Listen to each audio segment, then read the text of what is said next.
Welcome to MedShark Insider with Bill Fukui, your expert host on all things medical marketing and SEO.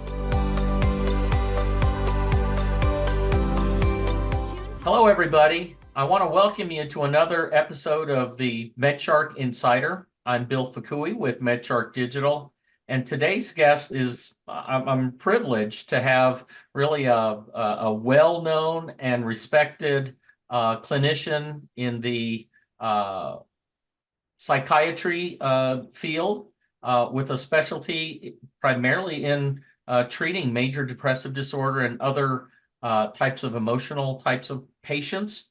Dr. Melissa Fickey. Hi, Dr. Fickey. Hi there, Bill. Thanks for having me. Yeah, well, I want to give you an opportunity to, I was so impressed when I first met you. I mean, you were already kind of working with one of my colleagues already and had a relationship with her.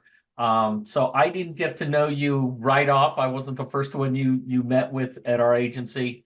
But when I looked into you, I had a conversation with you. I was very impressed with your credentials, which is why I wanted you on this show. So do me a favor, if you can kind of give a little bit of background to our audience, just so they can get to know you, on your terms. Sure. So, as you stated, I'm Dr. Melissa Fickey. I am a child and adult psychiatrist. So I did medical school at the University of South Florida, and then did my adult psychiatry residency at the University of Florida, followed by the child fellowship at back at the University of South Florida. I'm born and raised in the Tampa area. And I started private practice shortly after finishing my child fellowship with another office in 2010. And around the end of 2014, I decided I wanted to venture out and start an idea I had of my own of how I wanted mental health to be delivered in a certain type of space and environment that was really aesthetically pleasing, inviting, very calming, kind of a spa-like feeling. And putting a kind of a different face on mental health. I felt that a lot of places weren't as caring, inviting, as aesthetically pleasing, as comfortable as it should be, especially with mental health patients. And so I wanted to make them feel special and wanted them to feel happy and excited to come to their visits at our office, and to really offer a caring environment where we listen well to our patients and really do a very thorough evaluation. I think that my child fellowship program, being trained in child, really prepared me for seeing the individual as a whole person all the way back from childhood. So that really has been important, that we do a very thorough evaluation of every individual, where everyone is different. No one fits into a box. You don't really treat diagnoses per se. I mean, it's important to tease out diagnoses for sure, but no one fits into a box. I treat more symptoms sometimes. It's more of an art in treating psychiatric patients. So it's really important to be a good listener and to ask the right questions. So we started our private practice called Embracing Life Wellness Center in Riverview, Florida in 2014. And then in 2023, we started our second location in the South Tampa area. So we treat patients ages 5 to 65. And we've been growing ever since we started, because the need is there, and I feel like we do a good job at it. So I don't feel so overwhelmed, because I'm growing at the right pace, and we offer good care. So it feels very rewarding. So it's now myself and 6 other nurse practitioners, and we have probably a total then of about 21 staff members. Great. And you kind of mentioned and we helped you build your website. And I can already tell when I first saw your website, because again, I wasn't the one that was actually doing the work or participating in that. When I did finally get a chance to see your website, I can already tell you had a big thumbprint on what that site looked like, the images, the quote brand in it. It had your stamp, right? What is, and I will say, I encourage people, you should look up her website. I think it sets the standard, in my opinion, of trying to communicate a brand, it's exactly what you said. You wanted to create a different environment when it comes to depressed patients. They need or want or really should have a different environment than just going into a medical office in a small little room and just, um, where did that all come from? Where did that envision of where you got to today?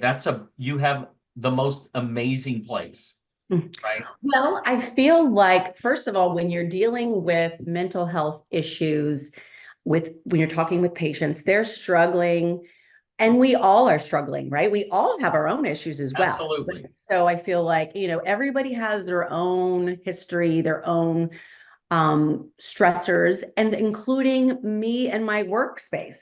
So we wanted to work in an environment that's also inviting and comfortable and that we want to be at, because when you're dealing with stress all the time, you want to be in an environment that's aesthetically pleasing and calming and spa-like. So I wanted it selfishly also for myself and our staff, but also for our patients. So I just felt I wanted them to feel comfortable and special, because I felt a lot of other offices weren't like that. And I wanted it to feel very inviting and that they have individualized care, kind of almost boutique style. Mm-hmm. The other thing that I will say is I like what I'm hearing when you say that, treatment and diagnosing, the course of treatment, it's not cookie cutter, right? It's not in a box. You don't just one size fits all kind of thing. And it is about asking the right questions. And I would say more important to be a better listener than it is to be a good talker, when it comes to, clinically treating patients. When it comes to interviewing patients, how are you thinking in terms of when you're sitting down with a patient, because they're not all the same? How do you size up a patient, and how do you know what you need to be asking that patient to kind of peel back the onion? Well, we first start by obviously asking them, what was the impetus to bring you in? So why are you here today? Why now? What's going on at this moment that made you decide to come here? And from there, you don't, what happens a lot of times is some people will just focus on that chief complaint, that only thing. Well, there could be a lot of other things behind that the patient's not really aware that they're experiencing unless you ask the right questions. So I make sure that I'm asking all symptoms to check all symptomatology, so I can get a clear idea what's going on, even if the patient doesn't, broach that topic. So you got to have the tough conversations. You also need to steer the interview sometimes, because you can't spend so much time on one thing on that first visit, because I really need to, the first visit, I need to make sure I do no harm. If we're going to prescribe a medication, I got to do the right thing at that moment. And if I don't feel that I got enough information on that visit, we'll hold and let's follow up again, maybe next week or the following, because one thing I want to do is not to prescribe the wrong medication or the wrong treatment plan. So sometimes I will steer the patient to make sure that I'm getting all the questions answered that I need to in that eval, in order for us to come up with the proper treatment plan. So you have to have those hard questions, asking about things about trauma. You want to ask about things about eating disorder behaviors, things that might make them feel uncomfortable, things that might make them feel, it's a tough topic, but maybe no one's ever asked that before. Often when people leave, they say, no one's ever asked me so many questions before, broke it down like that. But that's the proper evaluation that we want to make sure that we do. Yeah, and I think you're right. And I think I think the word is vulnerable. Patients are, when they come in and they're kind of raising their hand, I've got a problem, right? They are vulnerable when it comes to this. So, but at some particular point, they're also, keeping some things close to the vest that they haven't shared with other people. Exactly. I find that's, I don't know, would you call that more of a skill or an art in order to basically get people to, open up, right? Okay.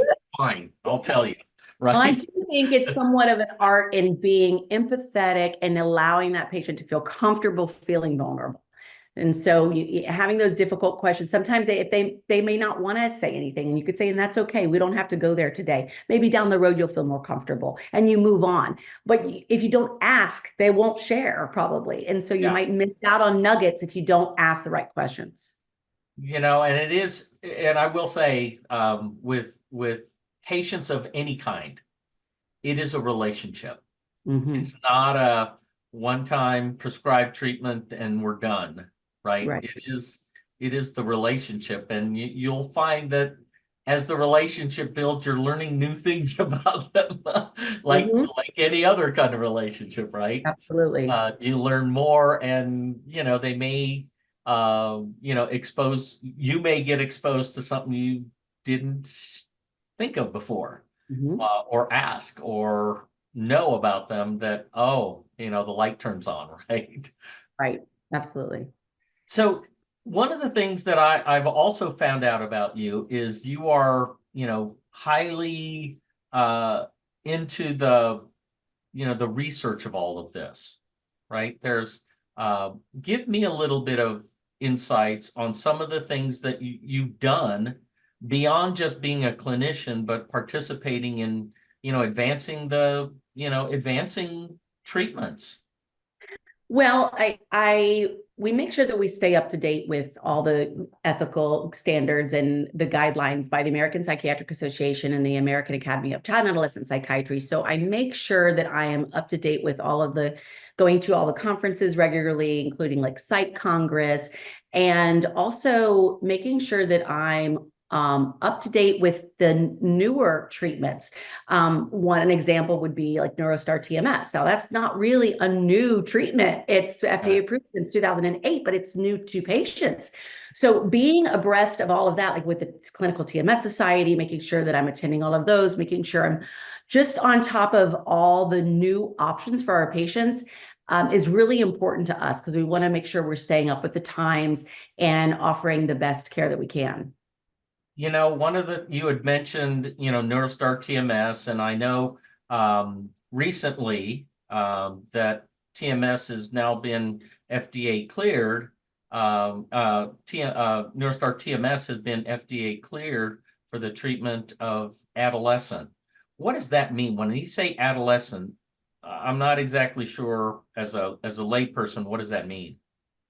Yeah, so the FDA clearance was for 15 and older, and that's 15 to 21. Now, some insurances were covering actually 18 and up, but it was approved just for 21 and up, but insurance would still pay for the treatments. However, now we have down to 15, which is just a huge advancement in the field of psychiatry, because there were only two options that were actually FDA approved, and that was two medications, which was Lexapro and Prozac. That's all we've had. So we've been using a lot of things that were off-label because there wasn't much. But now we have the Neurostar TMS that we've known has been a very safe procedure, no systemic side effects.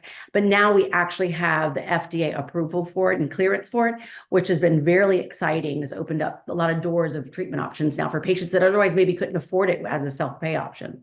Yeah. So, for those patients, and you're right, as even though TMS has been around, transcranial magnetic stimulation has been around for, a long time. It's been around, but it hasn't been overly exposed to the general consumer. Consumers, if I talk about Invisalign, people know what that is, right? Or Align Technologies, people know what that is. TMS, not so much. I can probably walk down the street and ask 20 people, have you ever heard of TMS? And they'll, it's crickets, right? Give me and our audience a little bit of background on what TMS is. Sure. So transcranial magnetic stimulation, it's a machine that delivers magnetic pulses. It delivers it to the area of the brain that's involved in emotional regulation. If you're doing it for, depression, anxious depression, there's different things that it treats actually that may not be FDA approved yet in the United States, but it is approved for other things in Europe. And there's a lot of things that's coming through the pipelines. But right now we have it approved for major depressive disorder, anxious depression, and OCD, smoking cessation. And so this delivers magnetic pulses. And by doing so, it forms an action potential across the neurons, which gets them to fire on their own and to essentially form new connections that are thought to be, in depressed patients, is thought to be some underactivity going on. And so by delivering magnetic pulses and making these neurons fire on their own, as well as some neuroplasticity, there's that phrase, what fires together wires together. So it's getting things woken up that's been underactive, and by doing so, it has not the systemic side effects because it's a localized treatment that's going directly to the area of the brain, rather than taking a medicine that has to go all through the GI. System, right. Yes, everywhere in the brain. This is directed to the source. And it's just, the results are amazing. It far outweighs the results that medications deliver. Gotcha. So in terms of that type of treatment, what qualifies, or how can a patient know that they're going to be potentially qualified to have that treatment and have insurance, possibly cover for that? Well, so the American Psychiatric Association actually recommends Neurostar TMS after one medication failure. Oh, However, okay.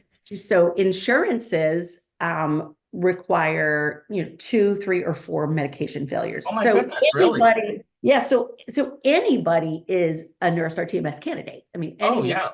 So it works far better than medications when you look at remission and response rates. There's no systemic side effects. However, if you're looking from an insurance coverage point of view, they might require 2, 3, or 4 med failures. Okay. And out of your patients, how many patients do you find where because you still do med management, as a course of treatment? How many of those patients are you finding that they really are qualified as a patient, regardless? Let's put insurance aside, right? What percentage of your patients are you finding are really qualified patients, candidates for this treatment? I personally feel that every depressed patient is a qualified patient for the treatment. Every OCD patient as well. So all of them are qualified. I mean, if someone was to do a treatment and they failed one and they prefer to try the medication and then it failed, then they're definitely in the guidelines of our American Psychiatric Association, which is our guru of medicine. We follow their ethical standards, their research-based guidelines, and that's what they recommend. So they're going to have a far more likely chance of improving their symptoms and reaching a remission by doing that than following a second, a third, and a fourth medication. So I feel that, I mean, we recommend it to all of our patients. We just want to make sure that they know that it's an option. If we don't let them know it exists, they won't even have the information to make an informed decision. Yeah. And I would say that it's just informing patients. I mean, that's where I think TMS is today, is they just need to know that there's an option out there. Absolutely. Right? That there's an option. I'm going to kind of take this a step back. And I have a huge respect for you as a business owner, as a entrepreneur, with a different vision, right? When you're talking about having a different environment for patients, what do you say to the clinician who's either working for somebody, working in a hospital setting or something like that? What did you do where you finally, the light turned on and I said, what in your life, what changed where you said, you know what, I'm going to do something different? You said, I want to do something different. What was that? What thing made you do that? Well, I wanted to be able to not only, like I said, set the environment, have my own place that sets the environment that I feel is needed in this space. But I also wanted to be able to set my own, make sure my own T's and I's are dotted, because my own T's are crossed, my I's are dotted, because at the end of the day, it's on me. And I feel like I do very well at making sure things are taken care of appropriately. And then I made sure I hired appropriate staff to get it done.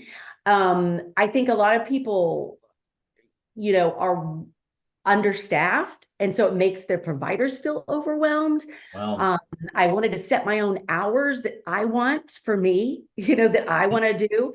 I usually don't work on Fridays, which is nice. And so I can take the time off when I want. I think it's important to have a good force on the front lines. So to have quality employees is very important, that understands your vision and that feels the same passion you do, where you do regular meetups, regular discussions, so that everyone is on the same page and shares in the vision that you have, so that that passion is always there. I can't agree with you more, regardless of the medical industry that you're in. You are as good as your staff. At the end of the day, your practice is as good as your staff. And I even look at practices that are focused on, their reviews, and everybody's talking about, oh, when I get a negative review, I hate that, it becomes something they become obsessed with when they see a negative review. Yet when they actually read through the review of a lot of those negative reviews, it's not about the provider. It's not about the clinician. It's about their experience with staff. It's their experience with, the phone, the front desk, or with, how you processed something. It wasn't so much the doctor, but it was the things that you've surrounded yourself with. Yes, agree 100%. So how do you go about getting, we could say we've surrounded ourselves with great people. How do you do that? How do you go about? Yeah, because it's sometimes hard to find good quality people, but I do feel so. I am very involved in the hiring process. I look for certain qualities in someone when I'm hiring, and you also have to be willing to pay someone appropriate pay to get good work too. So you can't like nitpick, like when you're thinking, oh, if I pay someone $2 more an hour, that's only $80 a week for less of a headache. I mean, so I don't nitpick as much regarding money. I feel like it takes money to make money. And that's one thing. I put a lot of money into the business, but it comes back because of that. So I think quality people deserve quality pay. Yeah. I'd rather have, pay some people more, pay more to my staff than have like double the amount of them that's making less and they're spinning their wheels. So I think quality people deserve quality pay. I offer good benefits, and I make sure, I screen them well. I don't want to spend all my time interviewing people in person because I'm busy. So I might first do a communication via an email, see how they talk, see how they're responding. If it sounds, appropriate, then I might do a Zoom. And then if that goes further from there, then I'll meet them in person. If I don't do the Zoom, I'll have my office manager do the Zoom. And then before we hire them, I always meet them. I wouldn't let anybody else do it but me. Yeah, I think really two good primary points. I mean, when it comes to hiring good people, I agree. Unfortunately, a lot of practices say they almost in their mind, this is what this position I'm going to pay for, regardless of who they have in there, right? They already have it in their mind. This position is worth this much. I think when you think like that, you've already set yourself up for failure for that position. That's why it's a revolving door, because you've done that. You pigeonholed the people, whoever I'm going to hire, this is where they're going to have to fit, right? Yeah, and that's one of the things when I was at the prior office, one of the things was, well, you can't expect the staff to do all this when they're only making this much. Well, then I'm like, well, you either pay them more or get another person. So I feel like, and when you have consistency in your office and stability, T's crossed, I's dotted, everyone is less stressed too. So you've got to have a well-oiled machine. And in order to do that, you have to have quality people. I'm going to end this with one last question to you. And I don't want it to come across in the wrong way. I've always, my own personality, whether it's my dentist, whether it's my orthopedic surgeon, my GP, they're all women, right? I've become more comfortable choosing female providers, and I have my own reasons for that, right? Do you find that true with your patients, that there is something, or how you market your practice being a female provider? Is that different than, than say if it were me running a practice, right? Are there things you do different as a female provider? Well, and I know we didn't say this on our call, but my office is actually all women. I mean, at first, my husband did help me start the office. And then he actually helps take care of our kids. So, but he's a great cook too. And hey, I would be a great stay-at-home dad. Seriously. Yeah. So, but we just realized that I feel that there is not only a mothering nature in psychiatry, kind of like they feel more comfortable maybe opening up and being vulnerable. I think men sometimes, unfortunately, feel uncomfortable admitting to certain symptoms or feeling that it's, quote unquote, weak if that whole stigma. And so I think that having women is a little bit of a softer approach. And I do think that it bodes well for our office. But I have a lot of male, providers that I know in the psychiatry space, and I know they're amazing at what they do. But I think for our office, and it's interesting that all of us women too, we empower each other, we empower our patients. And it's a really cool environment and vibe that you have all women that are really getting along and fighting for each other to just be better, stronger, and to have comfort and support. So I feel it's something pretty special that we have. I would have to agree. If I was in Tampa, I'd be your patient. And just for whatever it's worth, it's kind of gravitated to my family. My youngest daughter is just finishing up with her residency in pediatric neurology out in New York City. Cool. So she's coming home. But yeah, I said the same thing. She's going to be a great doctor. She is going to be a great doctor. She, in many ways, reminds me of you. So. Oh, that's awesome. Yeah. So, any case, I would love to have you on another show. I have some other ideas and topics I would like for you to kind of share your opinions on. So maybe I'll reach out to you for another episode. But I appreciate all your time today, and I love your insights. Yeah, thank you so much. I appreciate you. You bet. So have a great day. We'll chat with you soon. Okay, bye, Bill. Bye-bye. Thanks for joining us for the MedShark Insider with Bill Fukui. Join us next week for another dive into all things medical marketing. All episodes can be streamed at www.medsharkdigital.com/MedShark-Insider.